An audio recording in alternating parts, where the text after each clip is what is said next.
Fala, meus lobos! Para quem não me conhece, meu nome é William e sejam muito bem-vindos ao Cateia do Ensino. Pessoal, no vídeo de hoje nós vamos fazer a questão 10 da prova da SpaceX 2020. E galera, essa questão aqui é uma questão muito intrigante, né? Que é cubo, depois você tem que somar a área desse cubo com a área do outro cubo, com a área do outro cubo, com a área de outro cubo, de outro cubo, de outro cubo, e vai ter uma soma de uma o quê?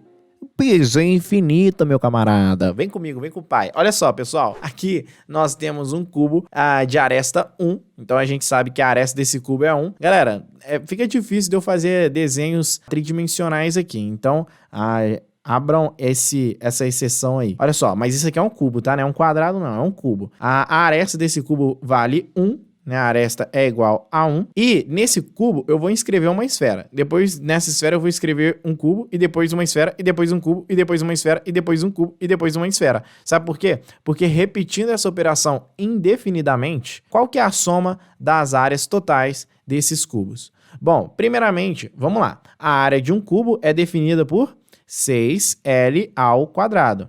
Ou seja, 6A ao quadrado, 6 vezes a aresta ao quadrado. E a gente sabe que a aresta aqui do primeiro cubo vale 1, mas a gente tem que descobrir a aresta dos outros cubos, beleza? Galera, vamos lá, vamos raciocinar um pouquinho aqui. Se a gente tem um cubo e dentro desse cubo está inscrito uma circunferência, a gente pode falar tranquilamente aqui que o raio dessa circunferência que está inscrita,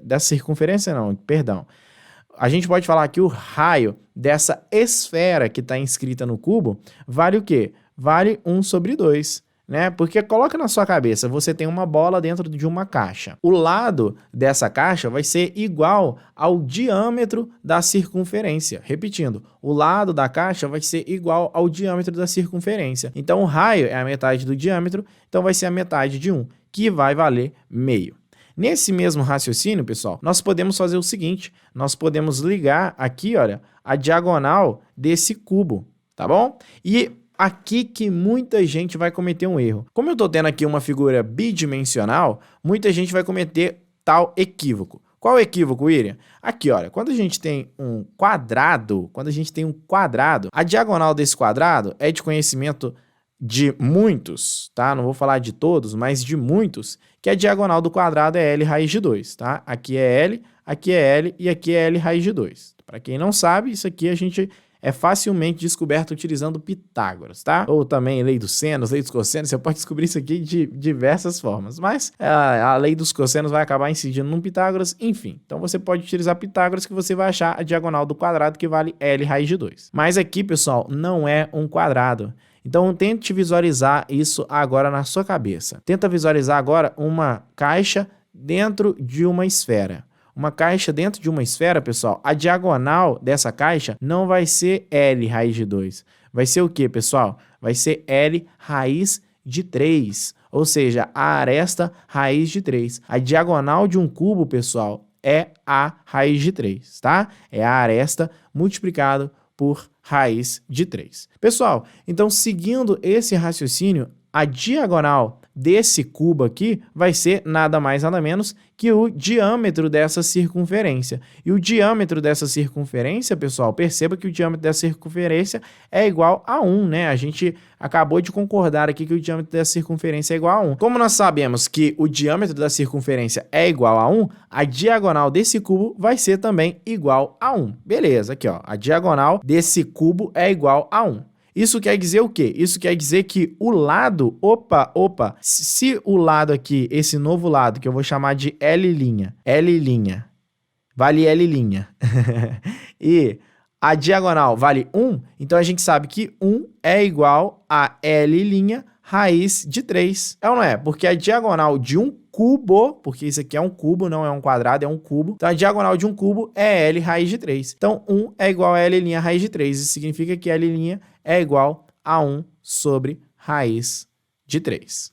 Tá bom? Perceba que nós achamos o lado do novo cubo, ok? E achando o lado do novo cubo, vamos colocar aqui então, ó, que S', que é a nova área, né, é igual a 6 vezes L' ao quadrado, ok? Então, a área do novo cubo é igual a 6 vezes L' ao quadrado. Galera, seguindo esse mesmo raciocínio, vamos só para mais uma aqui, ó. Vamos só para mais uma. Nós temos uma circunferência Então, nós vamos desenhar uma circunferência inscrita, perdão, uma esfera inscrita nesse cubo. Então, desenhando uma esfera inscrita nesse cubo, perceba que o diâmetro dessa esfera, vai ser o mesmo valor que o L'. Vai ser o mesmo valor que o L', ou seja, 1 sobre raiz de 3. Isso quer dizer que o meu cubo inscrito nessa esfera, vai ter um novo lado. E esse novo lado, eu tenho que utilizar a mesma regra que eu utilizei aqui para descobrir o lado do cubo passado. Então vamos lá, galera. Utilizando o mesmo raciocínio, a diagonal aqui do meu cubo vai ser 1 sobre raiz de 3. Então, a nova diagonal aqui do meu cubo vai ser 1 sobre raiz de 3. Se a diagonal aqui do meu cubo é 1 sobre raiz de 3, quanto que vai valer o lado, então, William? 1 sobre raiz de 3 dividido por raiz de 3. Então, isso aqui vai ser a mesma coisa que 1 sobre raiz de 3 vezes raiz de 3. Ou seja, eu vou ter aqui nada mais nada menos que 1 sobre 3. Tá, William, mas o que isso vai mudar? Perceba que o denominador está só aumentando. Quando o denominador aumenta, pessoal, o meu número diminui. Então, a minha área vai só ir diminuindo, Tá bom, William, mas eu tenho que saber a proporção que ela está diminuindo. Só para deixar claro aqui, a terceira área, então, que a gente vai achar, que é S duas linhas, vai ser igual a 6 vezes L duas linhas ao quadrado. Bom, galera, seguindo esse raciocínio, como a gente sabe o primeiro L, o segundo L e o terceiro L, a gente vai saber qual é a progressão que essa área está acompanhando. A primeira área, pessoal, é 6 vezes L ao quadrado, ou seja, 6 vezes 1 ao quadrado. 6 vezes 1 ao quadrado, pessoal, é nada mais nada menos que 6. Ok? Agora, nós temos aqui 6 vezes L' ao quadrado. Dessa forma, L' vai valer quanto, pessoal? L' vai valer 1 sobre raiz de 3, que a gente tinha achado. Então, aqui vai ser 6 vezes 1. Então, aqui vai ser 6 vezes 1 sobre raiz de 3 ao quadrado, né? Então, 6 vezes 1 sobre raiz de 3 ao quadrado vai ser nada mais nada menos que 6 vezes 1 sobre 3. E a terceira área, né, mas não menos importante, vai ser 6 vezes L duas linhas ao quadrado. 6 vezes L duas linhas ao quadrado, pessoal, o L duas linhas que a gente achou é 1/3. 1/3 ao quadrado vai dar 1/9. E assim por diante, né, pessoal? E assim por diante. Então, a gente consegue perceber aqui que nós vamos ter uma PG. A gente vai ter uma progressão geométrica. E a partir desse momento, a partir do momento que você tem essa sacada, que isso aqui é uma PG, você consegue resolver essa questão tranquilamente. Perceba que a primeira área vai ser igual a 6. A segunda vai ser igual a 2, né? Porque é 6 vezes 1/3. A gente pode colocar aqui até 6 sobre 3. A terceira vai ser o quê? 6 sobre 9. Então, perceba que eu tenho uma PG de razão 1/3. A razão dessa PG, a razão que é representada pela letra Q, é igual a 1/3. Então, eu estou multiplicando 6 por 1/3, multiplicando 6 por 1/3, por 1/3, por 1/3. Não considere que a razão é igual a 3, tá? Tem muita gente que fala assim, eu estou dividindo isso aqui por 3. Então, já que eu estou dividindo por 3, a razão é 3, que eu estou dividindo por 3, mas não, a razão é o número que você multiplica. E aqui eu estou multiplicando por 1/3. Então, a razão é 1/3. Então, 6, depois eu tenho 6 sobre 3, depois eu tenho 6 sobre 9 e assim por diante. Depois eu vou ter 6 sobre 27, depois eu vou ter 6 sobre 81 e assim por diante. Tá vendo que esse número vai tender a zero? Isso nos lembra o quê, pessoal? Uma PG infinita. Uma PG que vai tender a zero. Isso aqui vai ficar parecido com algo assim, ó. Algo que está tendendo a zero, beleza? Então, fazendo a soma de PG infinita, aí você tem que lembrar dessa fórmula, né? Essa formulinha é aquela fórmula que é facilmente esquecível, que a gente custa fazer exercícios utilizando essa fórmula da soma de PG infinita. Então, eu recomendo que vocês tenham um caderninho especial para colocar essas fórmulas que são facilmente esquecíveis. Perceba que não é para colocar as fórmulas mais importantes, porque as fórmulas mais importantes a gente não esquece. Você não vai esquecer a fórmula de Pitágoras, você não vai colocar nesse caderninho a fórmula de Pitágoras, mas você vai colocar nesse caderninho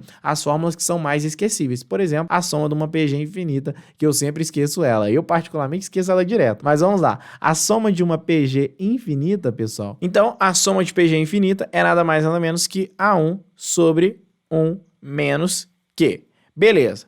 Então agora nós vamos só substituir na fórmula, né, pessoal? A1 é nada mais nada menos que 6. É o primeiro termo. Então vai dar 6 sobre 1 menos Q. 1 menos Q, pessoal, é 1. Vou colocar até aqui em cima, ó. É 1 menos 1 terço.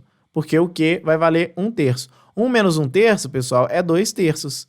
Ok? Então vai ser 6 sobre 2 terços. 6 sobre 2 terços, pessoal, a gente pode fazer a divisão de fração normalmente aqui, conserva a primeira e multiplica pelo inverso da segunda. Isso aqui vai dar 9. Resposta letra C, de alcateia. Pessoal, espero ter ajudado vocês no vídeo de hoje. Um abraço e até o próximo vídeo. Tchau, tchau.